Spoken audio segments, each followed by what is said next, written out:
Well, I just don't think DJ's ever been consistent. I just, it's every like once in a blue moon. I hear. You know why? The DJ is still the type that gets hype about going on a date. He's like, "Yo, guess what, you guys?" That's definitely You're him. not even lying. I saw this chick, and she is so much. She had a booty.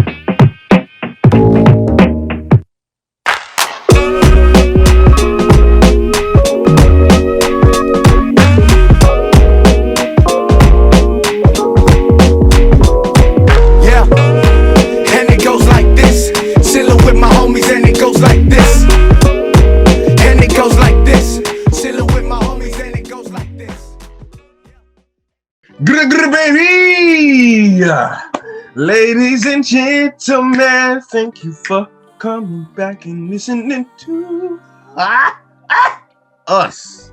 All right. I didn't approve of that note, by the way. That's perfectly fine. That's perfectly fine. The people do. I honestly think that if you're gonna like intro the podcast, you do it on key, right? With the note that we're all proud of. Can you guys leave a comment if you like that note? I'll comment for them. You're not on key. You're not on key. I'm not even singing. Exactly. That's You're a problem. So mature. You're so mature right now. You're the maturest of us all. Wow. See? All right. Go ahead. Sorry. I cut into your intro. Go ahead. Not even. You cut into a lot of things, but you know what you don't cut into? We're going to talk about that. Welcome, ladies and gentlemen. Thank you for coming back and dealing with your favorite three: the buffoonery, the shenanigans, the woo-ha, the love, the laughs, the great times. It's your boy Maz. It's your boy that Pendo. I'm trying. Hold on. I'm testing something out. Did it hit? No. Garbage. All right. It's Josh. I'll Dusty explain it. Moose Knuckles. It's Josh. I'm DJ. And welcome to the GLT podcast. We finna get into exactly how it goes. All right. So, first things off, these are terrible people. Just letting you know. Oh, dang, we're starting there for real. Okay. Every one of these people are absolutely asinine creatures. That's crazy. They're very existence. By the way, an understatement to the gravel beneath my feet. Crazy. Asinine is the closest word. It's the closest thing you'll get to Maz cursing, by the way. So I just want to throw that out there. So right. You know, such is life. Such is life. It'd be like that, you know. See, I don't curse because I use my words intentionally. So if I use my words intentionally, and it hurts you, it's like on purpose. You know what I'm saying? It's like if I tell you that the very oxygen you breathe should rather be donated to the pigs. Like that's intense. But I don't curse, but you felt like I cursed you out. There would be a giant question mark over my head if I heard that. I mean, exactly. You know? So I'm glad we all agree that I can be very intentional with words of any caliber. And it's the same. But see, mine is different. Hello. Mine is different. You don't know how many different ways I could use the word fuck. I mean, I can imagine at no less than 1,000. You know what I'm saying? No less than 1,000. They use that as a verb, adjective, and a noun.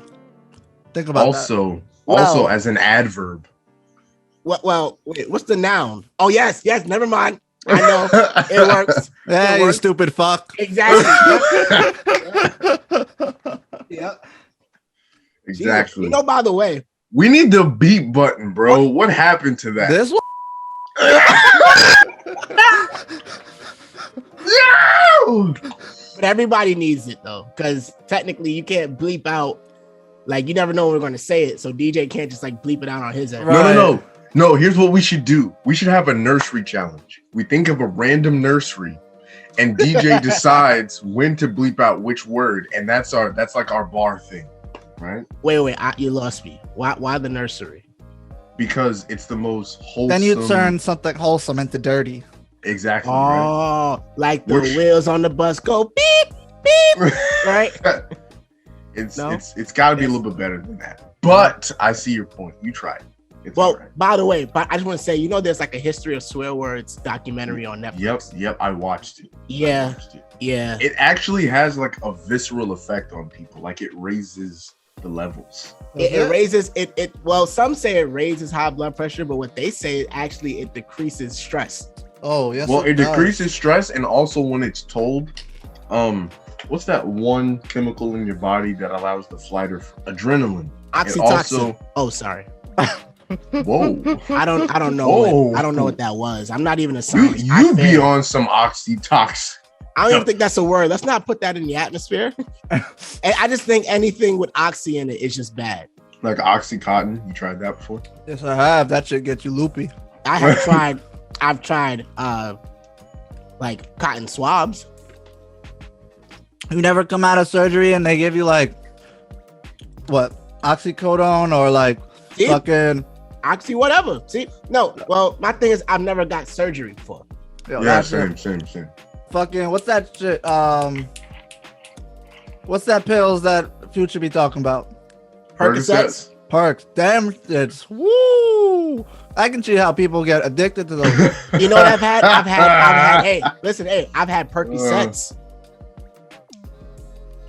Like, all right, guys, thank you for coming to the show. It was wonderful having you here. Catch y'all later. In this one early. Sorry, that was really bad. Really bad. I didn't understand the flip. Okay. No, we understood. No, I heard it. What did I say? What did I say? You had perky sex. No, I did not. See, exactly. What I said was, you said Percocets, huh? Yeah. I said I've had Percocets. SETS, the same SETS. That means a perky sets of boobs. I knew it, bro. But whenever we go to the pool, Josh is a woman. Not me. I mean, I'm big. I got listen, bro. I got breasts, which is and it's bad, bro. Like No, we love all bodies, big bodies, small bodies, short bodies. You gotta love your body. We love your breasts, Josh. I don't like it because my daughter really thinks that I'm her mother sometimes. And it's not even like, because, obviously, especially for the men that have daughters and the people that have daughters and stuff like that with the father and stuff like that, like, obviously the baby don't know who is who. You know what I'm saying? So even if you got you a bird chest, flat and everything like that, tone and everything, the baby gonna think of it. But this one, though, she literally starts like squishing my right boob. You feel what I'm saying? Like, you don't do that unless you think that your daddy got some milk in there. We just got to get that out there. But you know what? We are terrible people. Continue, Mars. As much yogurt as you eat, you finna get some milk soon. I know that. You know what? By the way, we're not getting sponsored by them yet, but I will throw this out there. Shout out to Chobani. Okay, Chobani literally has the greatest flavors in the world of yogurt, huh? It is literally cultured low-fat milk. Now, if you literally want your milk to be cultured, and I mean with a hint of black in it, I don't care if it's Greek. Chobani's black? It says cultured. Chobani's a black? It says cultured. Chobani's a black-owned company? Huh? Chobani's a black-owned company? No, but it's cultured. Thank you. Now, when I say culture, listen, I learned to appropriate the culture, okay? I'm a culture vulture out here. So listen, Greek yogurt, Adonis, right? I would just like to point out real quick, a black person appropriating white culture is called colonization. Thank you. I'm just putting I don't think that's what it means, actually. That's not how colonization works. Continue. Continue. Well, first of all, let's do this here. Let's do this here because we gotta get to it. The GLT podcast had a birthday this past weekend. Shout out to Maz. We're going to say happy belated birthday to Maz real quick. Let's clap it up. Let's go, Maz. We love Maz. Let's go, Maz. He turned 42, right? Thank you. I let my nuts hang. That's what happens when you turn 42. You know what I'm saying? Facts. But speaking of which, speaking of my birthday, you know, let me tell you what happened on the actual day. Okay. All right. You ready for this? Yeah. Okay. All right. Cool. Go for it. DJ. Whoa. Yep. Start off with him. DJ, my guy. Actually, no. Not my guy. I like this energy. I remembered your birthday. Yes, I offered you money for Cash App. Yes, he did. It was in April. Right? The 16th. Thank you. Sorry, thank you. 17th. 17th is his birthday. Thank you. Thank you. No. It was the 16th. I was right. Thank you. I also remember DJ's birthday as well. Just want to throw that in. Thank you. But didn't remember mine. Okay, so what happened was these two people right here. Don't put the me one in this. With the guts full of yogurt and the ones with the guts full of Quaker Oats. Okay. They had in the chat said my name, talked about my availability, but did not give me a happy birthday, nothing. All right. Now, funny enough, I was talking with my brother, Khalil. Shout outs to the gang in Mount Vernon. You know what I'm saying? Nah, don't shout out him. He can actually eat donkey eggs. I don't care. If my son is an instigator, I don't care. Go ahead. He's good because he cares about me. Nah, he's an instigator. He broke. Nah, y'all are broke because y'all are broke in spirit because you didn't show love for me. That's continue the story. That's even worse. Continue the story. So he was like, "Yo, bro, why don't your friends celebrate you?" And here I am trying to be the compassionate, understanding guy that I am, right? And I'm like, honestly, just charge it to the game. Is like a lot of the times my friends, they get caught up in life. I was like, Josh at this point in time has a whole daughter. A daughter, people, a wife, and a house. Thank you. Yeah. He has those things, right? And it's COVID. And I'm black. I mean, I don't know the relation there, but that's a daily job, bro. Can you really focus being black? No. It's hard, but we do it out here. That's why we're here, right? And then DJ, I don't really know what to say about DJ. He just be touching himself. I don't know. He spends a lot of time. Somebody has to, right? And that's what it does. So as I was defending my brethren, I was saying honestly, like, it just so happens I'm just not a priority at the time, just because things are happening in life. But then you did say that we like the good things that we do. Like you did mention that right? We're not there yet. We're not there. We're not there yet. We're not there yet. This is a sequence of events. Right? Sure. Go ahead. Charge it to the game. Mm-hmm. Okay. So after I swiped, I was just like, I took another look at what was happening throughout my day, because this happened Saturday night. And then I was thinking about the conversation as you all were blowing up the chat about me. So I started thinking, I was like, he was like, don't they have money to like even send you a gift or something? I was like, well, they do celebrate me on the days that aren't my birthday, just because they show support in my daily endeavors, etc., right? But then something happened. DJ watched my story. To be fair, No, it's not your time. It's not your time, DJ. It's not your time. It's not your time, Mr. Osman. Okay? Yeah, he pulled out the government. It's not your time. Say it right. It's Usman. Sorry. No. All the mispronunciations. Osman. Elephant hairs. All right? That's... What was this? That was DJ tickling the elephant ears. Oh, I wished our audio viewership, our listenership, could see what Maj just did. Hold on. That was him. All right? Hey yo. All right. So then on top of that, DJ also liked my post. Now, what number was prevalent across all these things? 42. 42. Thank you. Number 42. This man had the audacity, the unmitigated gall. Gall, yes, sir. That's your catchphrase at this point. Let's go. The unmitigated gall. Yeah. To like my post. And then this only happened when I said, FYI, I am not potting today because you all did not tell me happy birthday. It took for me to sacrifice an important communal experience for him to realize. And guess what this man said? And I quote, hold on a second. I was being honest. Hold on a second. It's the your honesty. Exactly. Thank you. All right.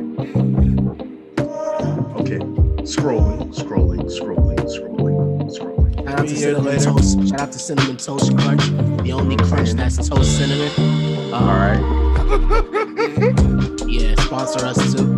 All right, so just FYI, I'm not potting tomorrow since y'all didn't tell me happy birthday today. Holy freaking guacamole. My B, period. Happy birthday. That's what DJ said. I don't ever say that. I said holy fuck. Again, you know? This is a curse. Right. I said sheesh after watching my story and liking my post. Shake my head. And then he says this. This is the real part right here that we need to pay attention to. Preach it, sir. See, I'm going to be honest. This is DJ. I questioned why your caption was 24 and I didn't even think of it. My Lord. Also, I wasn't quite sure when your B-Day was, period. I only knew it was in the summer. Thank you, G. I feel it, the Holy Ghost. I'm a bad friend. Woo! But I have it noted now. Come on here. This is my response. I walk through the valley of the shadow of death. I am especially hurt because I remembered yours, but thank you for your transparency. Thank you, Jesus, for your saving blood. Mm-hmm. All right. So on multiple accounts, DJ, I would like to say you should be ashamed. Ooh. You should feel terrible. The truth is not in you. If I were you, I would apologize. You know what my rebuttal is? You forgot Josh's birthday. No. We're not there yet. We're not there yet. We're not there yet because I got all the smoke for Josh. Okay. I want to touch that. Let's go. We got that. All right. This is just for DJ. Okay. You need to give me a thorough plea for forgiveness. You know why? As I look over my life and I analyze and I think things over. Come on here. And I think things over. I can truly say, I'm sorry. I can truly say, actually, I can truly say I have shown up.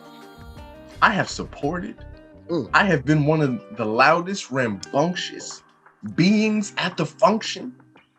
And you know what was done for me?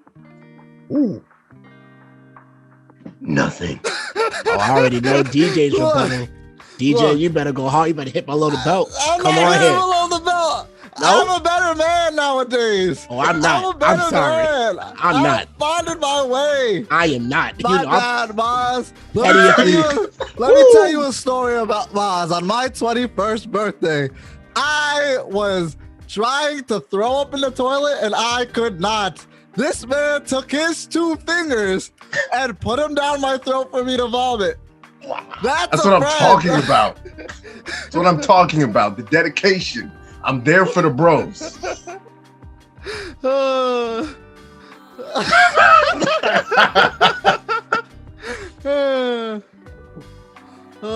I like to say I did take a picture of DJ when he was like, yeah, you're the asshole that was taking it. First of all, I have a great picture with me like this. I have a picture of everyone like that while I'm throwing up. You know what? We should find it, and in the edit, we should put that there. I have it somewhere. No, find it. Like, eventually. I know where it is. Oh. I'm not giving it to you. No. I have it. That's not. I have it. Believe that is a day I will never forget, sir. You was gone. We celebrated 21 like a boss. You feel what I'm saying? All right. So did DJ apologize? Did you? I'm sorry, oh, wonderful man, Maz. High top God. I actually like that. Actually, I'm fine. Okay, I'm feeling better. Keep going. You know what? That needs to be your new IG handle. High top God. High top God. That would be great. That'd be great. Take that into heavy consideration once you all actually celebrate me. Okay, so moving on. Thank you. My turn. Let's get into it. Thank you, DJ, for recognizing my worth. All right. Now, Mr. McGregor. Present. Mr. McGregor here. We have some stipulations that we abide by as brethren. So he told his story. This is where I come in at, because this you have to start from where it came in on my end, because you can't tell. He can't tell this part. I can't. I was mourning. I was literally in the worst place in my life.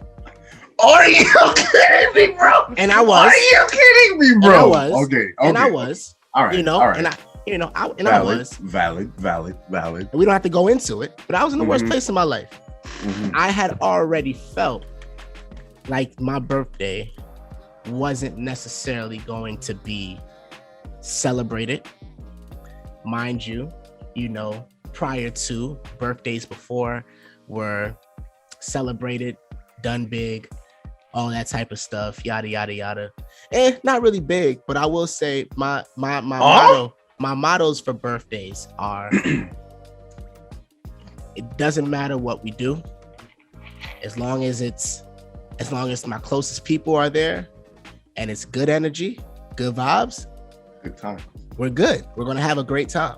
I need nothing else. Good people, good vibes. Mm-hmm. So this year, I just felt like that wasn't the case this year, because I was going through the worst time of my life. What I was expecting though is for my people, to come through, right, and to hit a brother up, right, and just look at him in the face, right, call him on the phone, type out the buttons, type out the buttons if you need to, and say what? Happy birthday! Right. Talk about it. Some of the most closest people in my life did not call, text, or even hit me up to say happy birthday. And one of them wasn't DJ. Please, let's get into it. Please. The other one, however, was Maz. In fact, DJ actually called me. I had to go into DJ actually called. He called me. You know how much effort that takes to open your phone, Absolutely. To type in either those digits that spell out the person's name, or to go into your messages, or however you find your contact. Exactly. However way you do it, that takes effort. Right. He called me. Right. He let that phone ring maybe twice. Wow. And I picked up on the third. Okay. And what did DJ say? Happy birthday. Happy birthday. My friend, my brother. He talked to me for more than a minute. People say happy birthday and then they hang up. Okay. He stayed on the phone with me for like 5-6. Wow. Okay. That's great. That's cool. The funny thing is the day went by and I heard nothing from Maz. I said to myself, brother. You know what? I don't know if he's being petty. I don't know what's going on. I did nothing to this man. Nothing. Really? Okay. I did nothing to this man at this point in time. It's February, right? It's a new year. I couldn't have done anything, right? I had to call this man, and me, I'm a very petty if you let me shade room type nigga. I'm that type of dude, right? Talk about it. And I was calling him, and we talk, and we're just talking casually. I'm just waiting for it to come up in some type of conversation, led by him, initiated by him. This man is casually just talking about his day. No. As if today. No. Wasn't a day. Do not do that. So what happened? Thank you. So what happened? I said, yeah, it's crazy, because it's like, I'm with Ashley right now, because we're celebrating my birthday. He's like, wait. Oh. And now you gotta understand how Maz is, bro. Maz gets very over dramatic, okay? This man says, oh, Oh man, I'm sorry.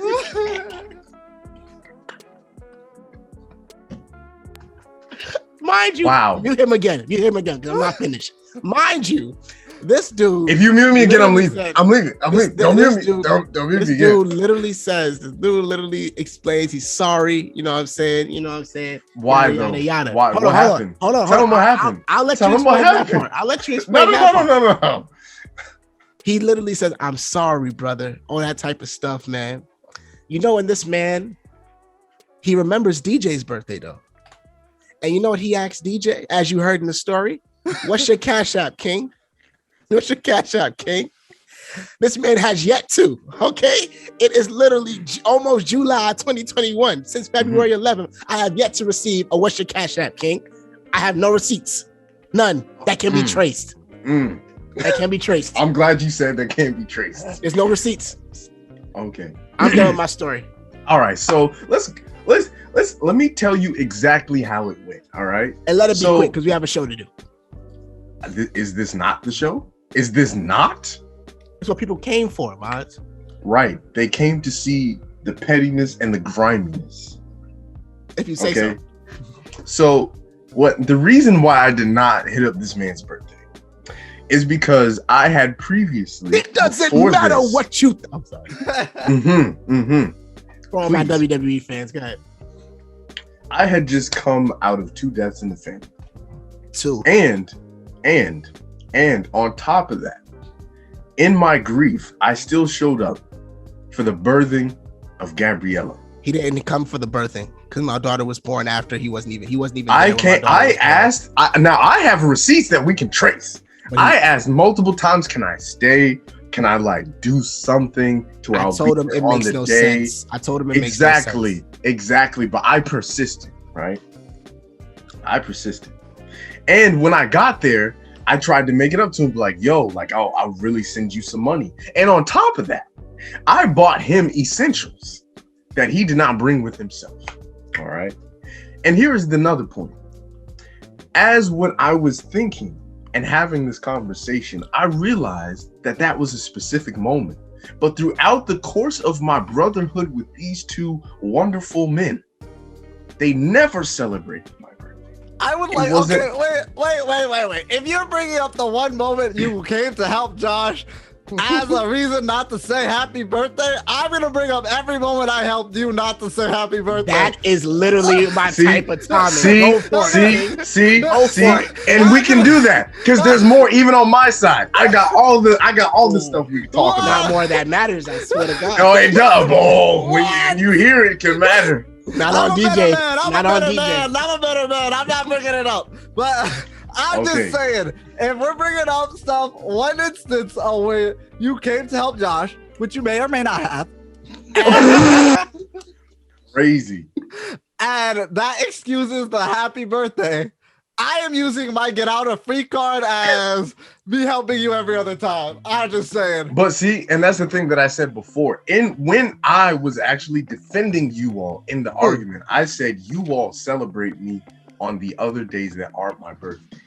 But this is when I realized I had a recollection. It was like a eureka moment. I was like, wow, on the day that is sought after to be reminded of your importance, unless I have a girlfriend that leans on everybody to do something, I'm like, it actually really doesn't happen. For all the ladies listening, Maz is single. Single and available on Christian Mingle. Oh my gosh. Christian For all the other ladies that are listening, DJ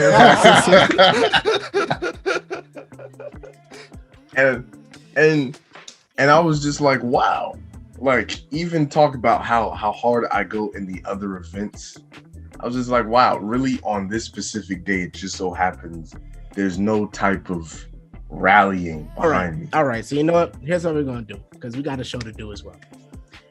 I will say this. Have I done anything for Maz's birthday? I did stuff for you all on my 21st birthday, bro. I took them out to eat, bro.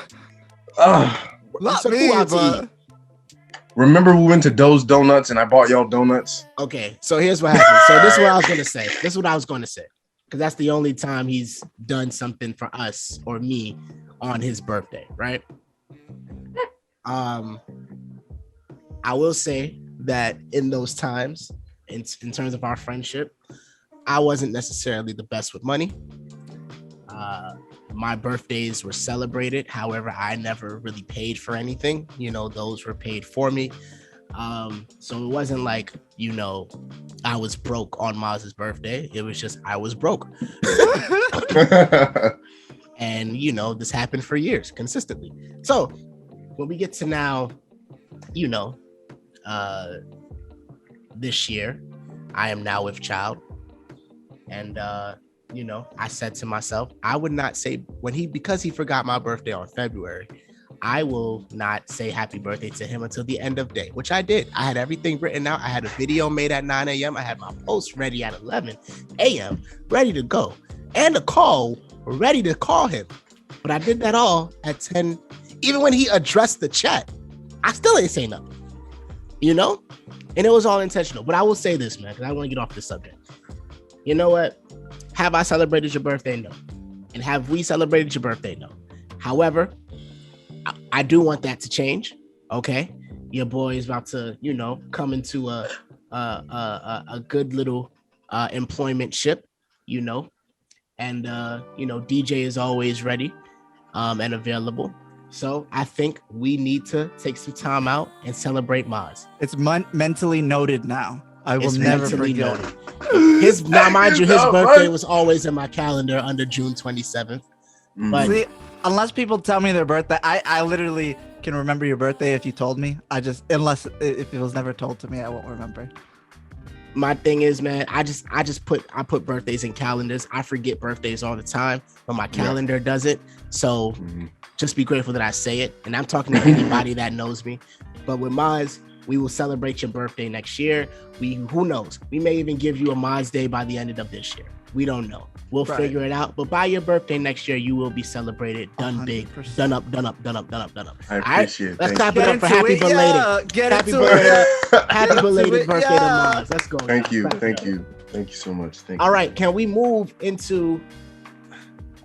You know what? Can I just let's get into it? Well, can I address something somber real quick? Can I change the mood and then we can get back upright? All right. I'm always upright. All right. So, my weekend was a little different. As you guys know, my daughter's name is Gabriella Aaliyah McGregor. Middle name is Aaliyah. The reason why I was named Aaliyah is because her mother, my wife, Ashley, she attends her parents' church. Now, her parents' church, there was this woman with 4 kids. Family with 4 kids, her and her wife, her and her husband, they have 4 kids. And one of the kids was 7 years old 3 years ago, and she died of an asthma attack, went brain dead.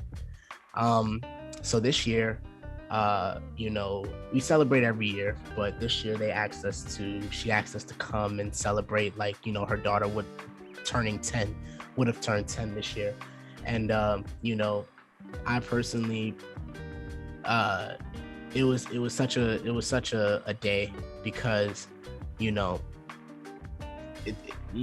I look at losing a child as the only experience that if someone hasn't went through, you will never understand or never imagine.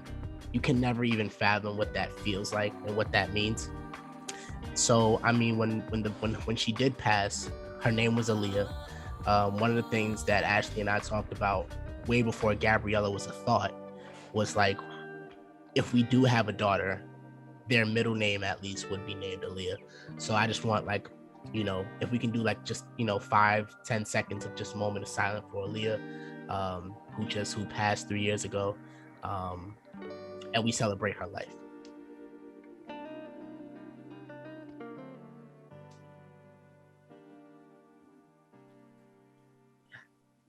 Thank you guys so much. I appreciate y'all. I love y'all. And we celebrate life, y'all. We celebrate life. Yes, sir. So y'all know Cardi B pregnant, right? Oh, I saw the picture. Yes. Very pregnant. All right, we talked about it. That's it. So listen, all right, y'all. Where y'all want to start? Because a few things happened this weekend, bro. Okay, we got a Doja album. You know where I want to start. The deluxe dropped on my birthday. She dedicated her deluxe album to me. Okay, and then we have the Soulja Boy versus Bow Wow versus. Where do we want to start? You know where I want to start. Let's start with my wife. Whoa. You know what? Let's get into it. Let's go. Doja Cat album review. And who wants to take it away? I'd like to address the wife thing, right? Because that's Cat. You know what? You know what's Cat? You know what's truly Cat? No. The fact that you don't know her like I do. Okay? First of all, not another story. No. It's not a story. Can I just interject here? I had a cousin who lives in Jamaica, right? He's a Jamaican, all that type of stuff. And shout out to our Jamaican listenership. Big up.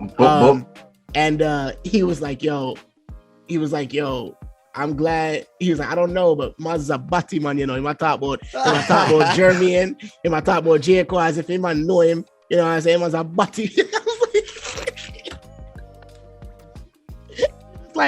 He was like, yo, Josh. He was like, it seemed like me and you had the same reaction. And I'm trying to defend Maz. I'm like, it was a joke. It's like, nah, man. I'm like, batty. I'm like, yo. All right, that's it. Now he's talking about a woman, y'all. Apparently he knows Doja. Go ahead. Right. Sorry. Take it away, Mom. First of all, Jermaine is just great. I made no sexual innuendos. This man came into your room and he says, okay. I know you. He says, I know you me. A late night performance. Jesus came into the upper room. Oh, here we go. Listen, all right, go. Talk about your wife. All right. So first of all, I would like to thank her personally because we already talked about this, but she took time to drop the deluxe, not the regular, the deluxe on my birthday as a special gift, and she talked about so many nuances of want, of desire, of passion, of love, and many vulnerable moments that she shared with me on my special day that I received. And DJ, whatever, his birthday was not 27th, which she dropped the deluxe. So, and then if we can just break down how beautiful the bars were and how they ever so fit in the struggle of every woman that tries to pursue.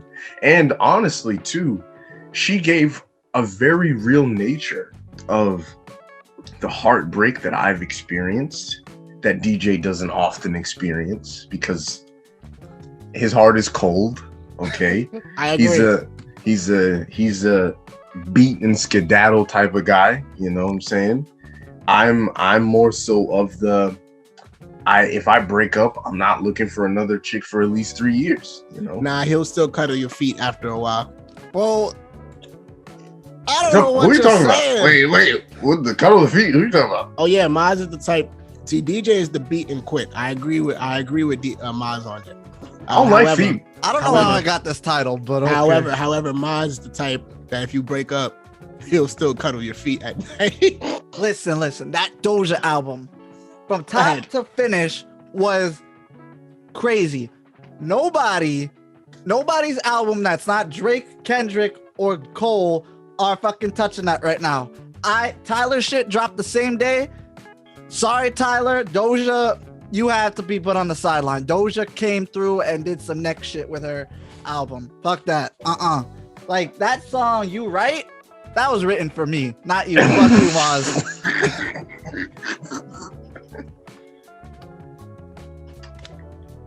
Okay.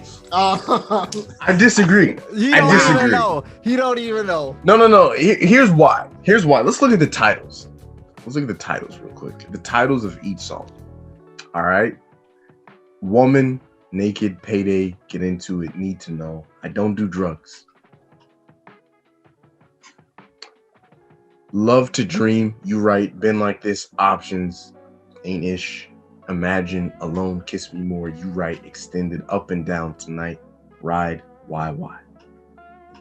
If we were to put these in a poem, it would ever so fashion her likeness for me. Because all of these things, DJ is not really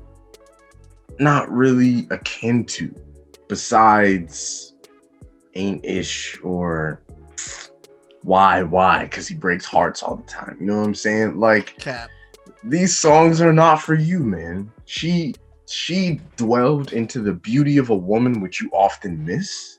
She dwelled into the appreciation and the plight of the woman that seeks to be honored and cherished, which you have openly predicated with,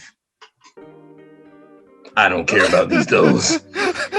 You know? So these toes ain't loyal. You know, that's been your anthem for a while. You know I've never said that to anybody out there. I'm just letting you know. He's trying to clean it up. But if we're on the real, you know, this was a succinct work of art. It was an ambiatic, extreme rendition of melodies and pure human experience, which I think this album was just fire, yo. Let me tell y'all something. Thank you. This album was just completely fire. I think we can sum it up in one word instead of using amniotic fluids, as Miles was about to say. Listen, the idea is the idea is nah, man. All right. On a serious note, man, I think Doja is honestly on par at this point. To me, could be considered a GOAT. And of the new class, of the new class, she's a GOAT in her own right. And I honestly think she has truly shown growth. She is probably, to me, one of the most consistent artists that we have. And that's talking male and female. But if we were to specifically put her straight in the female category, honestly, aside from Cardi, she's leading these women right now. Mm-hmm. And I'm talking about she's leading these women with creativity. She's leading these women with actual bars. Okay. And she's leading these women with true works of art.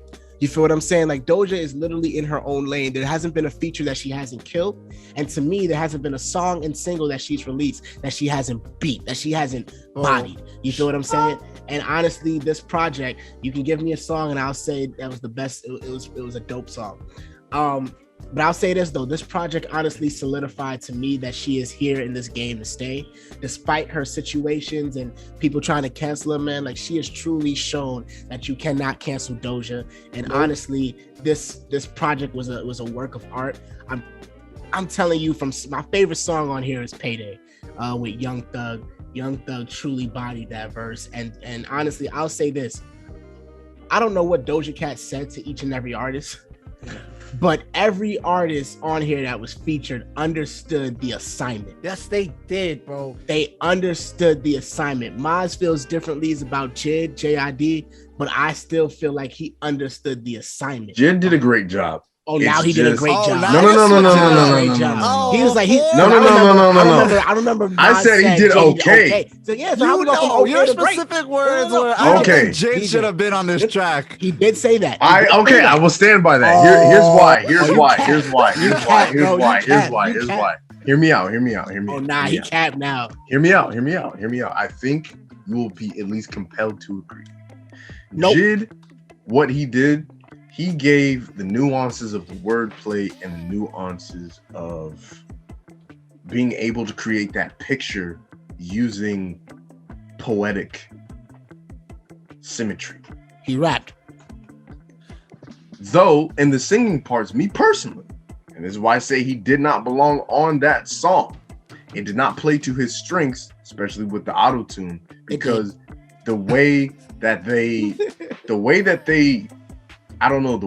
tuned his voice, there's a blip in there. If you hear it, for me, it messes that section up for me. Now, when I say he did okay and he does a great job, like me being a bars person, I'm like, all right, that can make up for it. But Jid being on a pop album, I think of Earth Gang. I don't think of Doja. Though I will say their Earth style Gang is hip hop. Nah, Earth Gang dabbles in pop stuff. They're like experimental hip hoppy, alternative hip hop. I wouldn't say pop though. All I'll say is they're very blurred when you listen to their music. All I'll say is this, man. Like, I think you're straddling the line here. Did he do great or did he not? Did he belong on the album? Did he? Yeah, pick a side. Okay, I will pick a side. Hate comments about you on YouTube. Okay, let's firstly get this out there. I think Jid is one of the greatest rappers of our time. One of the greatest rappers of our time. That is my personal opinion. Okay. Like Ed and Eddie, never. Like Jid is so great to me. It's crazy. All right. He has, for the longest time, I think he revitalized the game. That is my personal opinion. I think so. So when it came to this Doja song particularly, I do not think it was good for him. I think he did a great job at balancing the strengths and the weaknesses that were presented to him. I think for what he gave, he did a great job in being able to make sure that he fits and flows and still brings his authentic style. But do I think the song was great? No. Do I think his part was great? No. But what he did and what he brought to the table was all right. You think that this album was a classic for Doja? I was just about to ask that. Yes. She came through on her Nicki shit and was like, "Oh man, can we talk about the Nicki tribute?" Yeah, that was fine. That was fine. Because let me say something. When I heard that, I was like, the whole I was like, wait. That gives me. Not only did it give me Nicki vibes, but that big rocket launcher. I was like, that sounds like Nicki. I was like, I couldn't place the song yet. It wasn't until the dude was like, the shorty was like, "Yo, shout out, thank you, Nicki." She was like, "Thank you, Nicki." And then she was like, got that big rocket launch. It's like, oh, massive attack. I was like, you know what? But honestly, bro, like you can tell that Doja is truly influenced by Nicki. Right. And just the way she delivers her bars, like the tonal structure, but also just like that again, that level of creativity, man, like being experimental with her voice. You know what I'm saying? Like certain words, certain things that rappers should say, she doesn't say, and certain things that rappers shouldn't say, she says. Right. You know what I'm saying? And it's just like she's not afraid. And I think, and honestly, like, and you can't hold her to a certain topic. You can't hold her to a certain type of theme with her music. And she surprises you. Doja or Nicki? Both. I mean, Doja does mainly go for like the hypersexualization stuff. That's what you can't hold her. She got in her bag in that one song, Alone. Alone, which is my favorite song. I was like, this. She showed out. She like, I wish she would do more of that. I can actually say like, she's a true student of the game, right? You can see that now after hearing this album. Like, I'm like, damn, she's not just writing songs, putting that out there. She's listening to shit and then incorporating that into her own music, which is so fucking dope. Cause who doesn't like to hear like a Nicki tribute like that, right? Because honestly, bro, like people, and it's just crazy because I think we still live in a day and age where Nicki doesn't get her flowers. Like, and I hate to say it, but all these females are her sons, bro. Like all of them are, like all these new females are they're a C-section of Nicki. You know what I'm saying? Like, and that's real. That's real. Like, there's no one out today. I'm sorry. There is no one out today, mainstream female rappers, that are not inspired by Nicki Minaj. Give me one that is not inspired. And if you're talking about what her name was. Rhapsody? If you say Rhapsody, she was inspired. Not Rhapsody. Let me see if I can get her name right. If you're talking about mainstream, there's not one. Yes, she's mainstream. She got famous for that mumble song. You know what I'm talking about? Dang it, man. Gage Loaf, Coi Leray. Hold on a second. I love Coi Leray. Either way, Coi Leray is lit. I have my whole point, but that's not what my rant is about right now. But Nicki deserves her flowers. Nicki deserves her praise. Like, honestly, she is the building block for these people. She's the foundation. And the fact that you can see someone learn and study someone who ran the game for 10 years for female rap and is literally considered top tier artist. Tierra Whack. Oh, she was definitely inspired. Oh no. If there's anyone inspired, she was inspired. Right. Oh no. She said that? Try again, buddy. She said Try that? again. Peep her style. I mean, her style, but most women rappers do that though. But where did they get it from, bro? You gotta understand. Nicki ran the game for 10 years. That was 10 years for people. That was 10 years we didn't hear about a Meg. That was 10 years we didn't hear about a Rap City. There was 10 years we didn't hear about a Doja. There was 10 years we didn't hear about a Cardi. There was 10 years we didn't hear about City Girls. That was 10 years. So for one person to rule the female rapping faction for 10 years, these people had to hear every song that they did and base their style as that. Right. I mean, I'm sorry. I think Lady Lesher was one of them too. Lady Lesher, the one I've been putting people onto, UK rapper out here. My gem when it comes. If there's anyone in the people y'all want to hear bars, go to Lady Lesher. You feel what I'm saying? She's a UK artist, but she's been putting on. She was inspired by Nicki too, and she's younger than Nicki. Like she's our age. I'm sorry, bro.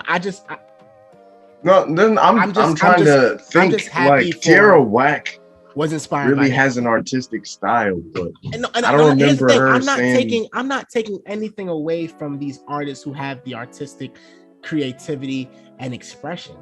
Mm-hmm. I think that you can have that and still be inspired by someone because that's literally what art is. It's inspiration.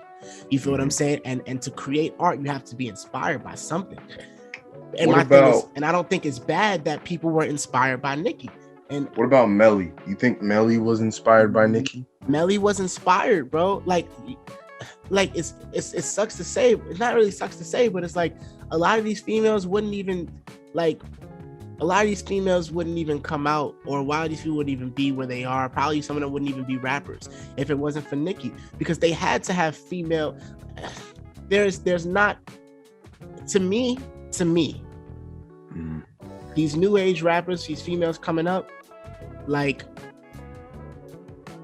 at this point, if you're coming out now, Nicki was an inspiration for you. So here's the thing. I see what you're saying, though I offer another perspective.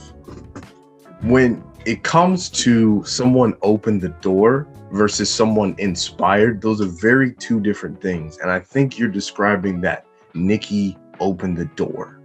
Nicki did. Yes, I agree 100%. And she inspired. I'm asking, for these specific artists, did they come out and pay reference or pay homage and say like, yeah, Nicki inspired me? Well, so they did. Even Cardi, which is crazy. You know, even when they had their beef recently, like we're talking about maybe earlier this year, maybe latter last year, she had a famous interview where people were like thanking her, and people still got mad for some reason, but she mentioned like, you know, she was inspired by a woman that ran the game for 10 years. She didn't say Nicki's name, but she was talking about Nicki. And it's hard. Like, did they say it? I'm pretty sure you can find if in an interview if they were ever asked that question, yeah. But then you can also hear it in their styles. You can hear it, but the idea is like, even if they were asked, I'm pretty sure they would say it. But it's like, for me, okay, for example, like, it is impossible to me for any artist right now that's doing melodic rap to say that that's right now, it's coming up right now, that they wasn't inspired by Drake. Right. 100%. It is impossible to me. And I'm talking about anyone that does melodic rap. Drake had to be an inspiration for you today. Even if you didn't get it from Drake, it derives from Drake, because Drake derives from Drake, right? Because Drake was the one who transcended the style for 10 years. Okay. Because I was about to say but that still goes to my point. Because even if it derives from Drake, that means you were inspired by Drake because inspired and derived are two different principles. When you say inspired, that's a personal look into the person, and you personally draw from their virtues. Derived can suggest that just because you're trying to do music, it just sounded like him because he was the mainstream one that blew up that sound. But I know a lot of artists that they do melodic stuff and they're like, yeah, I was so annoyed and didn't like what Drake did, but they sound like Drake. Well, not even sound like Drake. They just use like they Drake had style? to. No, not Drake's style. Just they had to use melodies, right? Because of Drake. Well, hold on. So what has happened now is the use of melodies has become synonymous with Drake, but it doesn't mean that you got it from him. But it does mean you got it from him. Well, no. Here's how. Say, for example, I have this essential water bottle. Oh right? My God, no. We're talking about Drake is the essential, right? But I have off-brand Pincha water, or let's say I have whatever, Hog Spring water, whatever, because Essentia is the top name, or let's say Essentia came out first. This is a terrible metaphor, Maz. Okay, so let's say Essentia came out first. Essentia gave the pH levels, all that stuff, and then say, for example, if there was another company that looked into pH levels and found that it was good for you and they wanted to put it on their bottle, it would automatically be compared to Essentia. But then when you ask the people, it'd be like, no, we did our own individual research. It just so happened because the brand is big, it's compared to. No, I don't think that's a good metaphor because that's fine. DJ, I got it. And this is the perfect segue. I got it. Anyone that does auto-tune today was inspired by T-Pain, whether they want to admit it or not, whether they got it from T-Pain or not, whether they heard Future do it, whether they heard Okay, perfect. I'm so glad you put that. The new generation, especially when we talk about, like, this even came up in an interview. He's like, I don't care about these dudes. I forgot what his name was. He was talking about some greats and he didn't get it from them. It's the same principle. But that's the whole thing. They say that they didn't get it from him. This whole auto-tune wave was started by T-Pain. I agree with you. They can say all they want. They didn't get it from him because they want to sound cocky. They want to sound like they did this themselves. Like they found something new. No, you did not. Exactly. I don't care. Hold on. What I'm saying is, I don't care if you said you didn't get it from T-Pain. Yes, you did. Because if it wasn't for him, you wouldn't be here doing auto-tune, sir. Your career wouldn't be a thing, sir. Your career wouldn't be a thing, ma'am. It wouldn't be a thing, new artist. It wouldn't be a thing, person that can't sing, that needs to be pitch corrected. I'm sorry. Give these people their flowers, bro, because they started these stuff, man. Like Nicki, Drake, and Payne, and Migos. Give them their flowers, bro. Right. They deserve their flowers. Because they inspired generations. That's all I'm saying. My only point is noticing the difference between something being super big and deriving and being saturated versus someone personally saying, I look to this person to learn the game. That is inspiration. That is but to be inspired. Okay, let's do it like this. Let's do it like this, man. I hear prior to me ever even doing a song with auto-tune,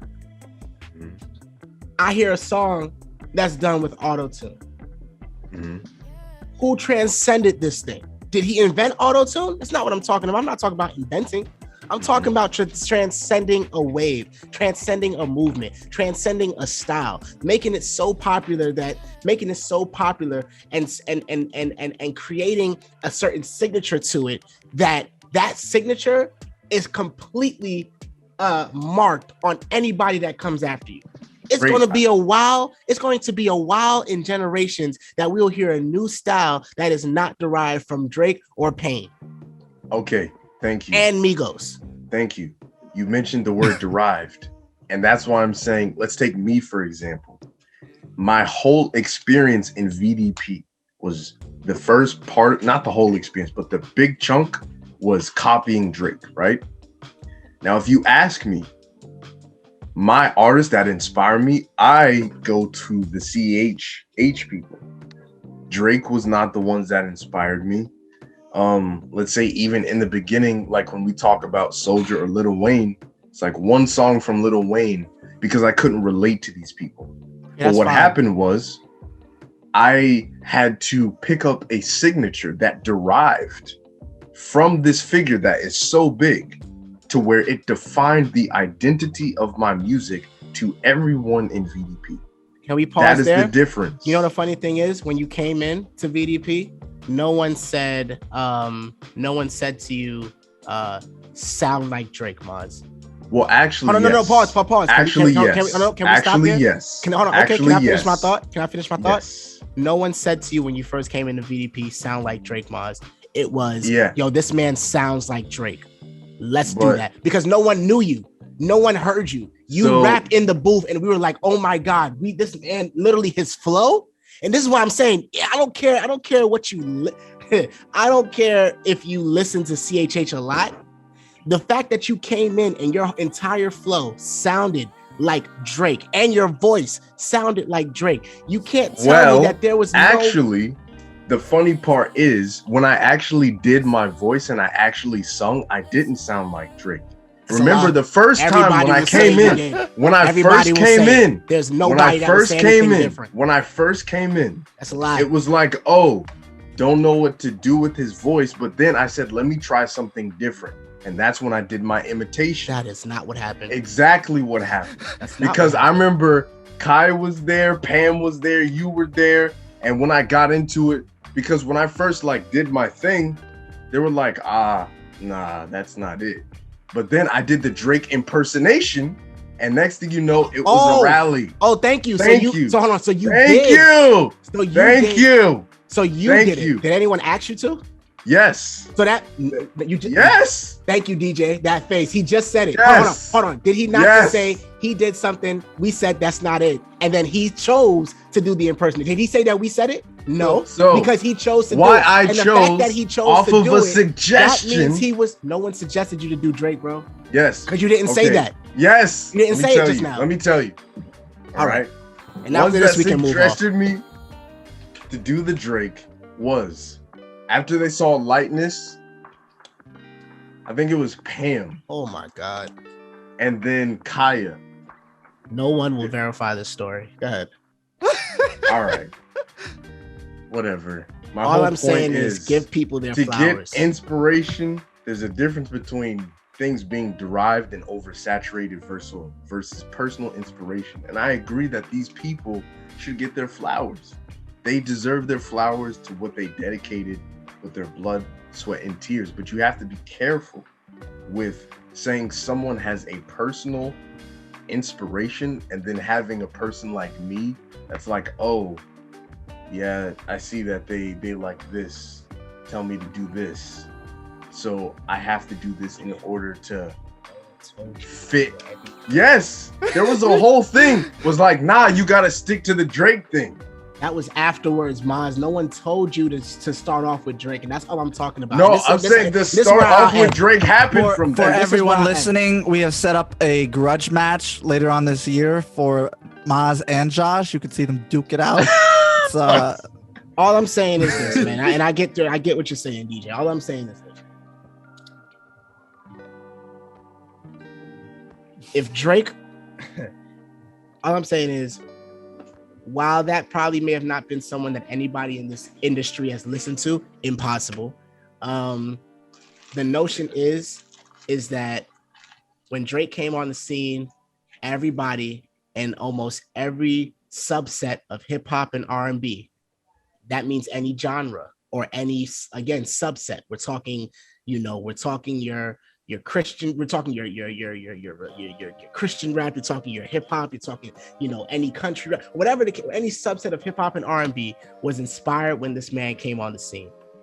And the idea is that even if that wasn't your favorite artist, he had a style that was like, yo, that's viable, I need to do it, or yo, that's dope, I need to make that my own, or yo, it's an inspiration. And Doja was inspired by Nicki, and I think Doja did a great job with her album. I think Doja did a great job with that track. I think Doja is truly a prodigy of how Nicki attacked the game, and I really see her making a dent in hip hop culture in the next 10 years.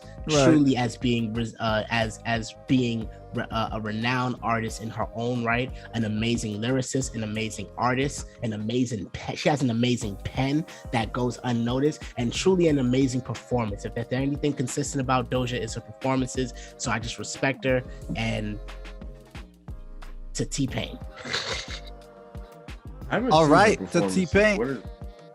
I just want to know what are her performances like. I haven't seen it. Before we go on to T-Pain, Josh, stop sharing your screen real quick. Sorry, I just wanted y'all to see I thought we were talking about. We can stare at my wife a little bit more. It's all good. Talking all right, you keep talking about your wife, but whatever. That's my wife, but whatever. Right. She wrote that whole song about me, but all right. All right, T-Pain though. Flowers. I am a fan of this Mr. Pender ass down. Okay. Mr. Lincoln Top Hat, for the people that were there in 2008, you had to be there. Sheesh. Mr. I'm Sprung.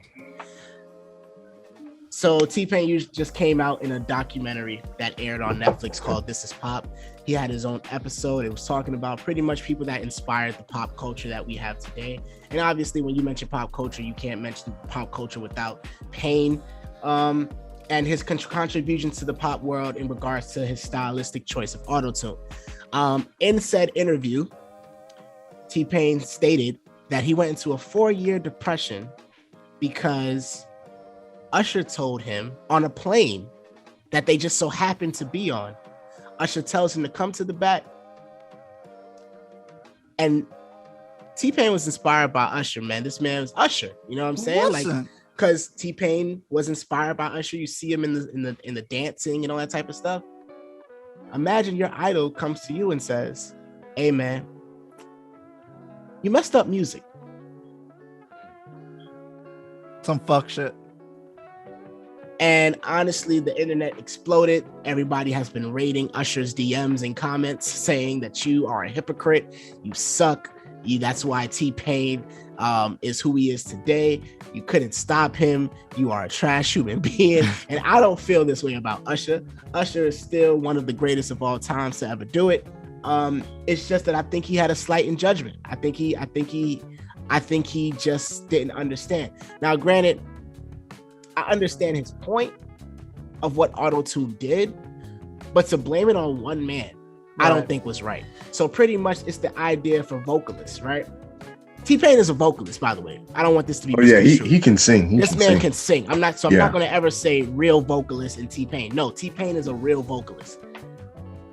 When Usher said you messed up music, it was because it was the thought of auto-tune now opened the door for excuses and cheats and cheat codes for non-vocalists to be like, you know what?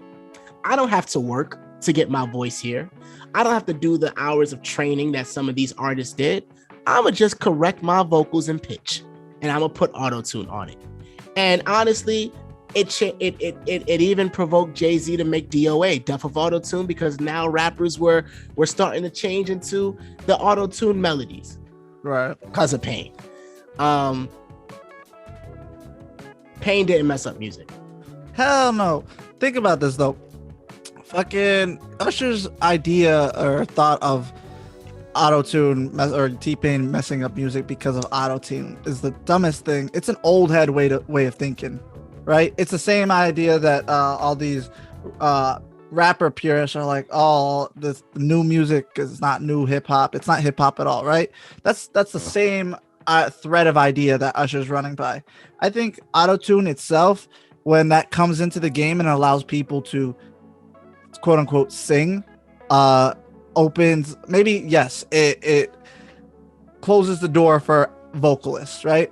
But it opens the door for creativity in itself, right? Now people who couldn't sing before, who might be actually better writers, are coming through and being like, okay, I can actually do this now because I have auto-tune and I can figure this out, right? Mm-hmm. Before they couldn't do that. Before vocalists were like crazy. You had to have crazy vocals, but half of them, 90% of them had writers back then, right? So none of them were writing their own shit. Now, anyone with a laptop and fucking what is it? Phone mic. Right. Can do whatever on their computer and then put it out into the world. And then you get hit sensations, right? I just like to say, because people really try to kill T-Pain, right? Because to understand T-Pain, you have to understand the history of auto-tune and vocoder and pitch correction software, right?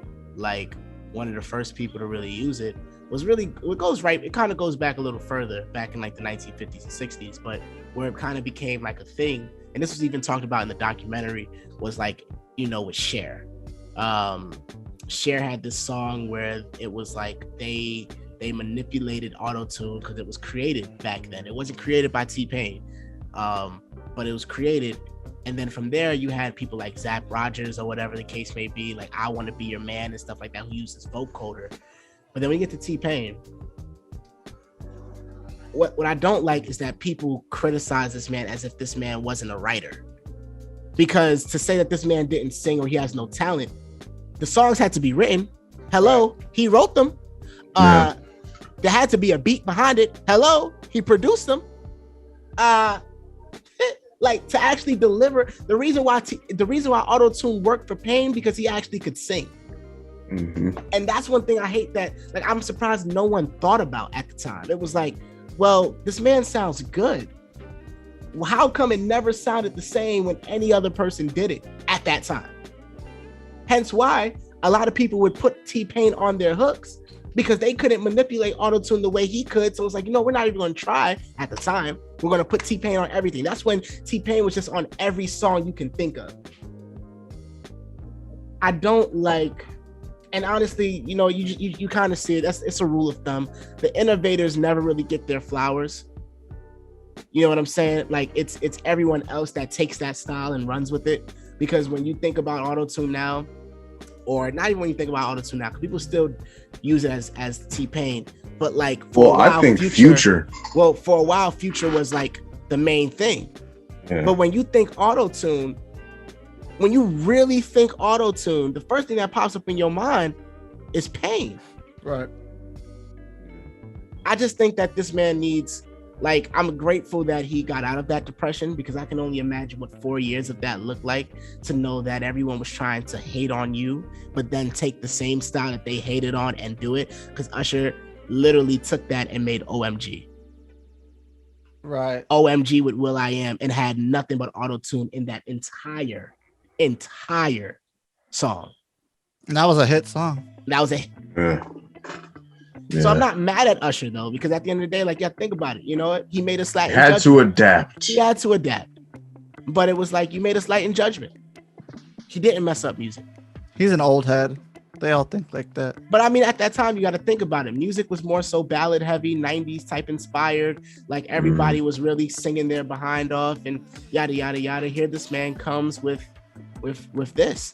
And it was dope because he didn't say that I needed auto-tune to increase my talent. He was like, no, I needed auto-tune to differentiate my talent so that people can see what I can do. Right. It was a stylistic choice. And he for sure don't need it. He don't need it. He don't. He does not. You feel me?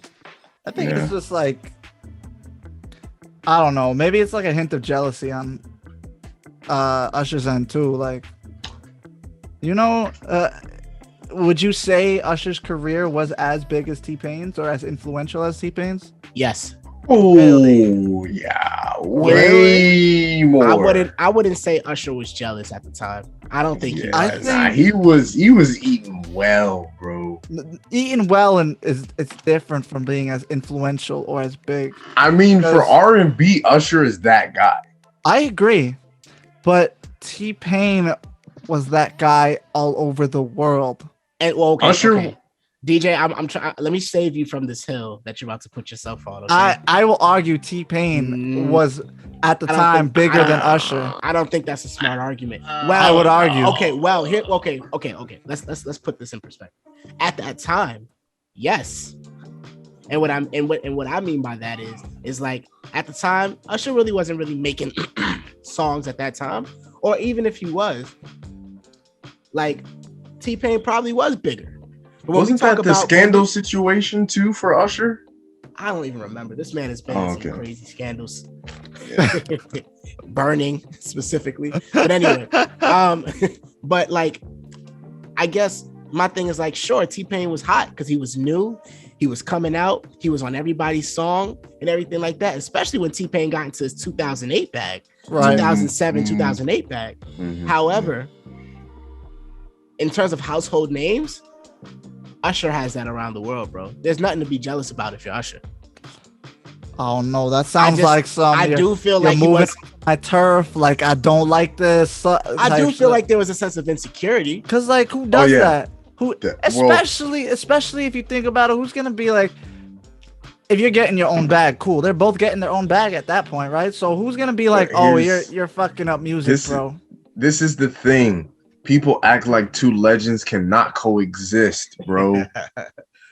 And that's the exact thing that happened here. And we see that throughout this stardom of this thing called music. Every time that someone has solidified their place, I hit it. Every time someone has solidified their place and they see someone else coming up, there's always a grind of gears to where they have to go and pull down the other person. 82% of the time. I thought you were going somewhere else with that. I thought you were going to blame the media. Okay, so and the fandom. I wouldn't say that every person who's on top is threatened by someone that's coming up. Okay, so that's why I say 82% of the time, like most of the time, that's when we see people get ego checked, pride fall, because they see that this person is rising all of a sudden. Like, I mean, it's hard to find a big name, like a super big superstar name that didn't feel threatened. The only one I can think of is MJ, but then he had Prince.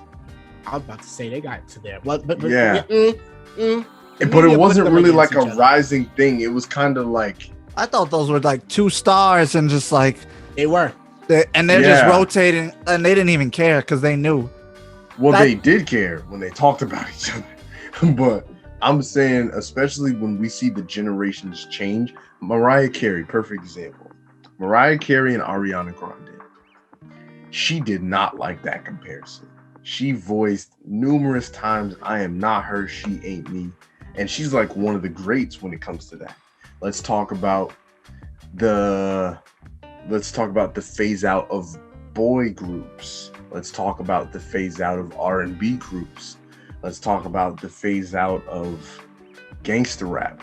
Well, like you're talking about it, but what are we talking? Like, what do you mean the R&B groups? Okay, so let's say Boys to Men, or even when we talk about the rise of R&B. Well, no, the rise of gangster rap versus R&B. Like when Ice Cube was coming up, even in his documentary with his son, it was a big thing how it was like the old heads and specifically the older stars were not respecting him because the new way that they were incorporating music. And around that time too, the news outlet was like, yo, there's a big voice about how they don't like what's going on with music. And then even, what's his name, Jacquees and the other guy, what was his name, that he went to a stadium to, and he was just like, oh, I'm the new king of R&B.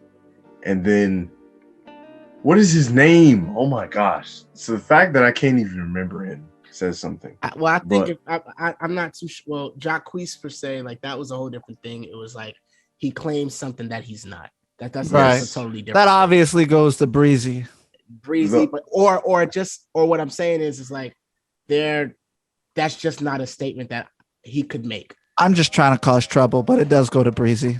But it does. But I guess my thing is like, it's this notion of, I don't feel like he was jealous. I feel like Usher was just a little bit insecure in the state of music at the time.